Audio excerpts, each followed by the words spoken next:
Очки и контактные линзы – это просто дорогие костыли, которые делают ваши глаза ленивыми. Офтальмологи годами выписывают вам все более сильные диоптрии, скрывая один элементарный физиологический факт. Сегодня мы разберем, как восстановить четкое зрение дома, разорвав мышечный спазм. Снимите очки, мы начинаем. Добрый день, дорогие друзья! Хочу сегодня рассказать, каким образом самому вылечить близорукость. На самом деле все, как всегда, очень просто. Для того, чтобы понять, что нужно делать, нужно понять, откуда вообще близорукость берется. Что это такое? Ну, мы помним, да, в 9, по-моему, или в 8 классе проходили на уроках физики такой ее раздел, как оптика. И помните, там нам как раз показывали, как состоит глаз, из чего. Да?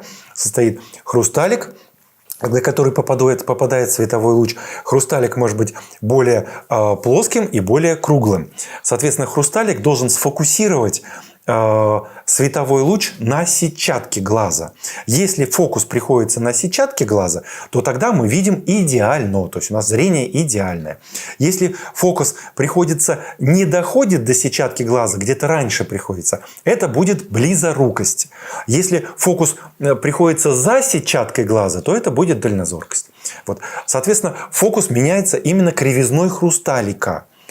Хрусталик – это прозрачное тело, вот, поэтому сам он не может как-то менять свою кривизну. А как меняется его кривизна? А меняется цилиарной мышцей, которая прикрепляется вот так по периферии хрусталика. То есть по периферии хрусталика прикреплена цилиарная мышца.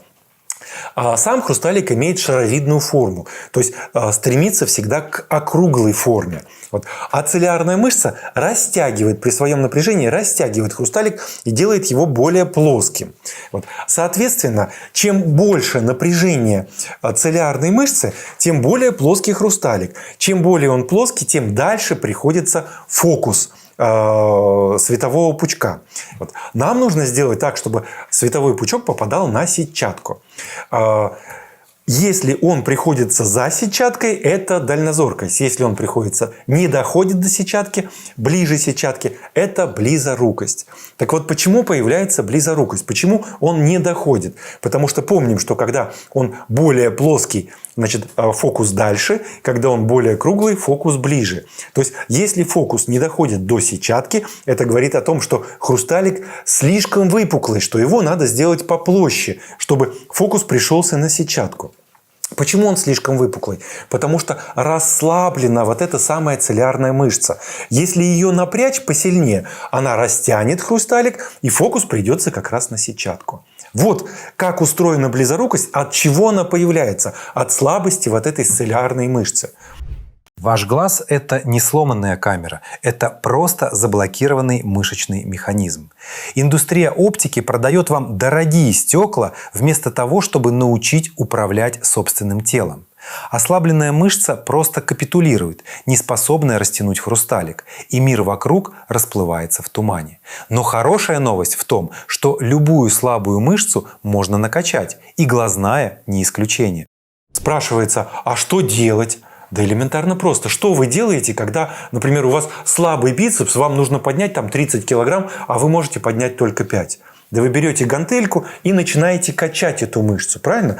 Правильно. И, соответственно, через несколько дней, после того, как вы потренируете ее, вы совершенно спокойно, вы ее усилите, укрепите вот этим качанием, тренировкой. Да?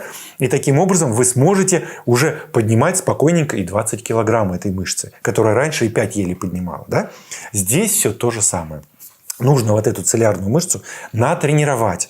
Что она делает? Она растягивает хрусталик, то есть показывает, отдаляет центровку светового пучка, соответственно, определяет ее напряжение, определяет взгляд вдаль. Что нужно делать? Нужно тренировать взгляд вдаль. Каким образом? Элементарно просто. Подходите к окошку, на окошко вешаете листочек бумажки с каким-нибудь мелким текстом. Сейчас на упаковках продуктов стали писать надписи, делать таким мелким текстом, что его не разглядишь. Вот такой вот текст мелкий берете, приклеиваете на окошко. Из окошка должно быть видно что-то стоящее далеко-далеко-далеко. То есть, чтобы вы могли концентрировать взгляд вдаль. Вот. И начинаете тренировку своей мышцы. Встаете где-то так, чтобы от окна до вашего глаза было 30-40 сантиметров. Сначала 20-30 секунд концентрируете взгляд на листочке с этим мелким текстом.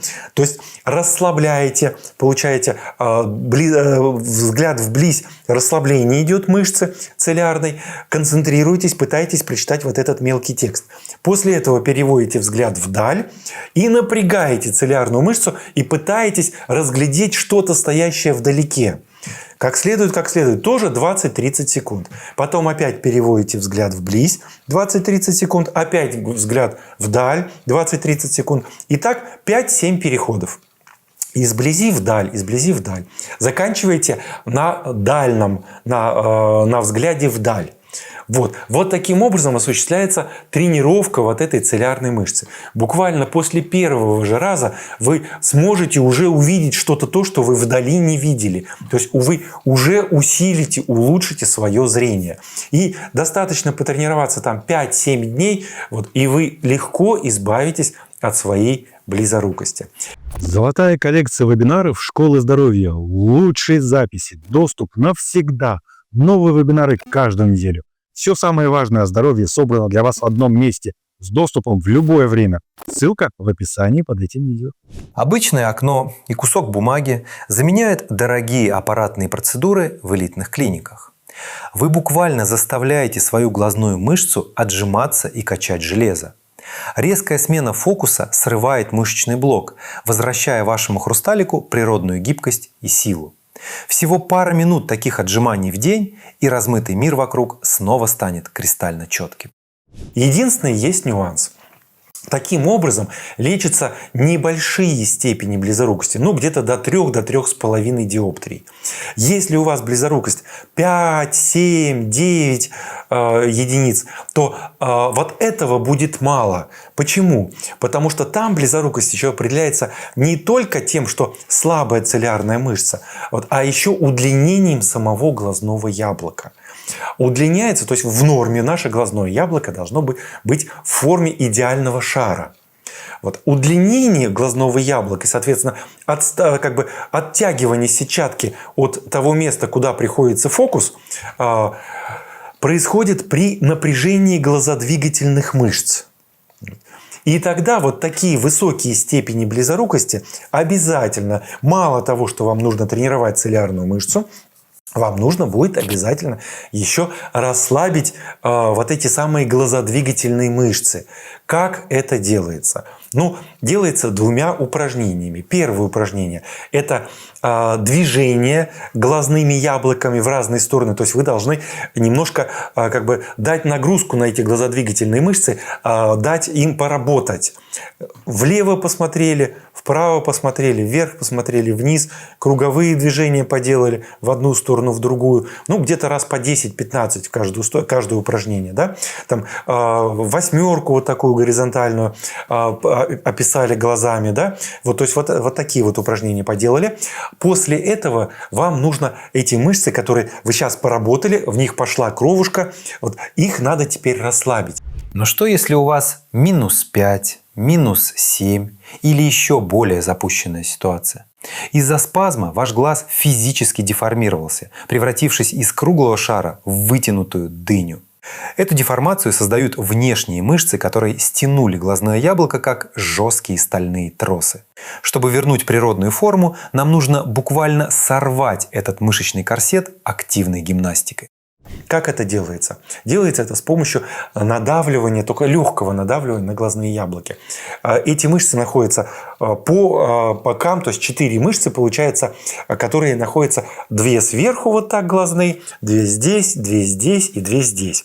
То есть эти все мышцы надо расслабить. Каким образом? Берете, закрываете глазные яблоки, и надавливаете пальчиками снаружи сначала, там раз, 20-30 подавили. Потом изнутри на глазные яблоки тоже 20-30 раз. Снизу 20-30 раз. и сверху 20-30 раз. А потом, не открывая глазки, просто вот так туда, внутрь их двумя пальчиками, вот так тоже надавили, отпустили, надавили, отпустили, надавили, отпустили. Тоже 20-30 раз. Таким образом, вы улучшаете приток крови к глазодвигательным мышцам и расслабляете вот сами эти глазодвигательные мышцы и внутри орбитальную клетчатку, в которой находится глаз. Вот. Это все создает возможности уменьшения, то есть уменьшения напряжения этих глазодвигательных мышц, и, соответственно, глазное яблоко становится более округлым, то есть уменьшается удлинение вот этого глазного яблока. И если вот так делать каждый день, то вы совершенно спокойно, легко и просто сможете избавиться от достаточно даже высоких степеней близорукости. Вот так достаточно несложно лечится близорукость, без всяких хирургических операций. Ваши глаза – это мощный самовосстанавливающийся механизм, о котором вы просто забыли заботиться. Снимите спазм с мышц, улучшите кровоток, и вы сможете навсегда выбросить рецепты на новые очки. Перестаньте позволять индустрии делать вас зависимыми. Ваше четкое зрение находится только в ваших руках.